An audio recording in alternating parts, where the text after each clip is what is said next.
today is a very important day we have all gathered here to celebrate our second online annual World Infertility Awareness Summit by International Federation of Fertility Society in partnership with Merck Foundation. And the event's moderator today is none other than me, Mercy Tyra Morengo. So to start us off is Dr. Edgar Mokano, who is the president of International Federation of Fertility Societies, who will be giving us the keynote speech and introduction.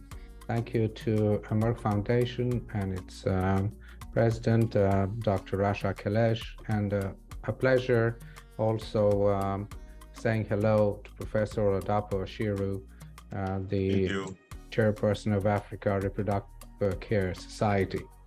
The whole month is an important platform for all of us to work in our own corner in raising awareness for patients, raising awareness for our colleagues, raising awareness for the press, and we had a press conference the other day, and raising awareness for our politicians, the ones that have the power to decide, but also the financial means to help us help the patients. And we'd like maybe today to ask that the African leaders and the African fertility societies will amplify this message, will take it and say, hey, what did you say?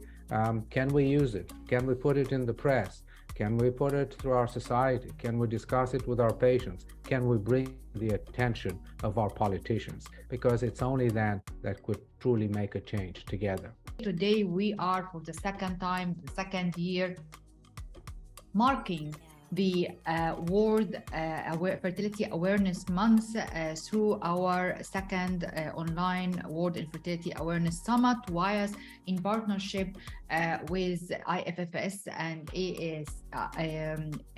ARCS, Africa Reproductive Care Society, together with Merck Foundation. We provided more than 490 scholarships for African doctors from more than 39 countries, between 39 and 40, I'm not sure, but 39 as per 2 days ago, because this is increasing every day. For fertility specialty training, for embryology, for sexual and reproductive care, it's a 1-year diploma and 2-year master degree for sexual and reproductive care. So it's actually the impact of the graduates that we had seen and we measured. It's an amazing, to the extent that in many countries they started to advocate to establish the first IVF, public IVF. For example, I was last month in Burundi with Her Excellency the First Lady of Burundi, who's also ambassador of More Than a Mother, a campaign to inaugurate the first public IVF in Burundi. It is frog leaping because you could have imagined that this could happen maybe after 20 years, but it just happened this year. So it's an amazing. But not only that, we also helped to train the staff of the first public IVF in Rwanda, and there's another one is going to be established by our trainees as well. We trained the staff of the first public IVF in Ethiopia, and the trainees as well now established already one in the private sector, and another one is going to be established this year. So it's amazing improvement of access to equitable and quality fertility care. In Niger, we had already trained the staff of the first public IVF in Niger, and many more will come. We also have things to improve and support girls' education, because when that girl educated, she also prevent or end the child marriage, or the child marriage is being controlled, and she has also access to information to know her rights, her sexual rights, her reproductive rights, and she can feel that she's a reproductive member in society. So if she doesn't have children anymore, it doesn't mean that it's the end of it, because she is more than a mother. She's an educated member in the society and reproductive member in society. I have to tell you that Africa is alive. We are part of the continent. We're especially grateful to Merck Foundation, who have helped to assist in developing and IVF centers, and also in training human capitals in this field. And more so, Dr. Senator Rasha Kelej, who have been my collaborator that I've teamed with since 2013 or 14 in this field.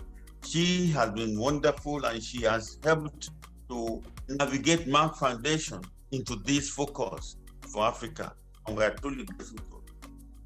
Aspire is committed to the support and educational development of health professionals and also patients in the Asia Pacific who have needs for care in reproductive health.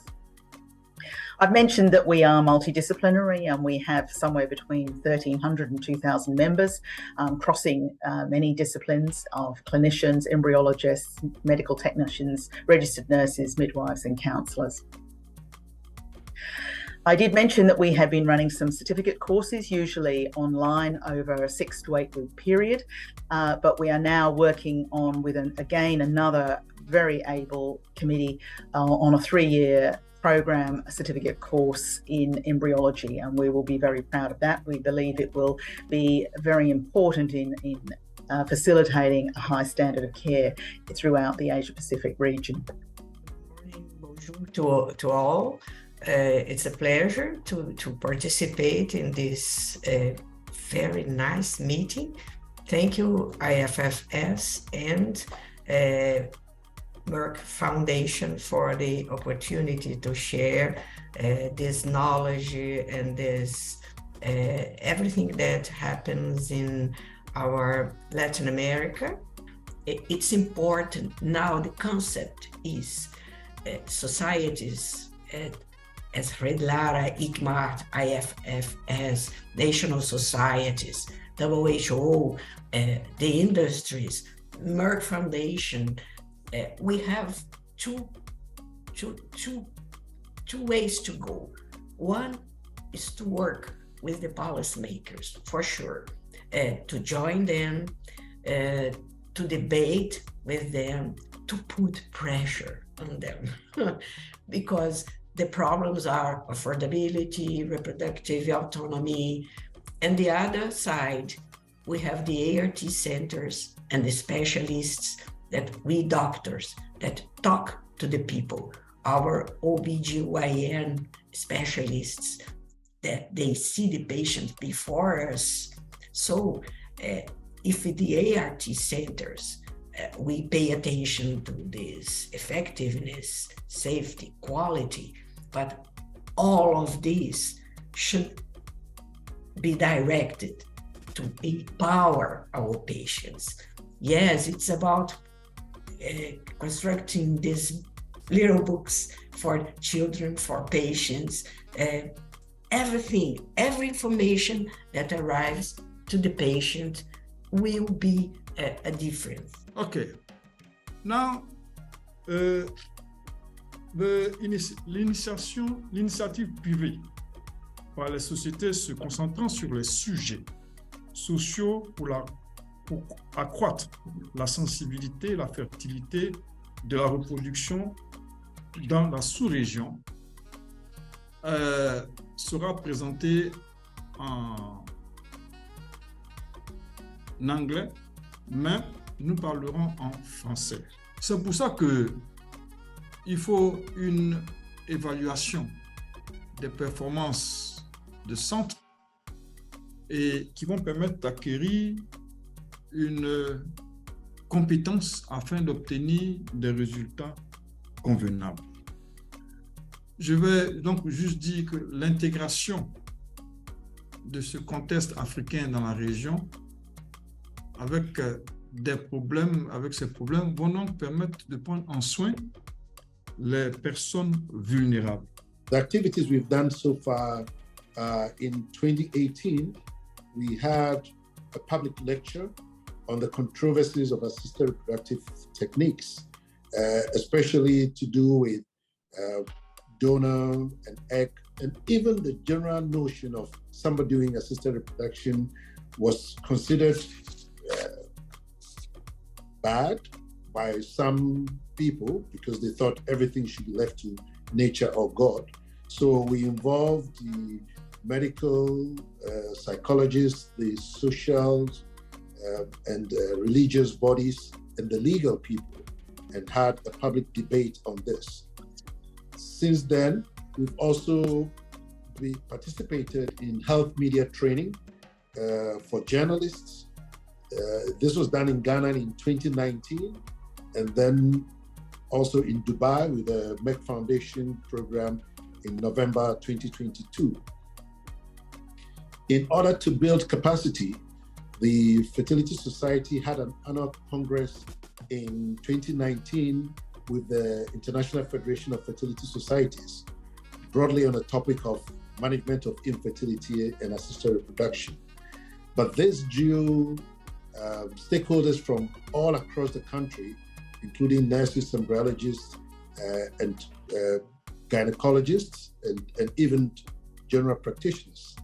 Another aspect of our educational awareness is continuous TV and radio talks by FESOC members to raise awareness of infertility, and that to spread this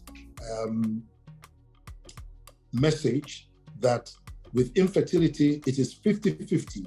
Men are responsible for half of the cost of infertility, similarly with the women.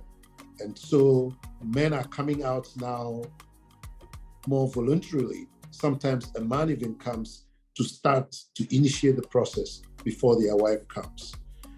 We've also gone ahead to support the Merck Foundation in the launch of the book, Kofi's Story, which is a book with the fundamentals of infertility that could be used in the first cycle institutions, in schools, to start making boys and girls even aware of the fact that infertility could occur at some stage of life and the things to do to prevent it from happening.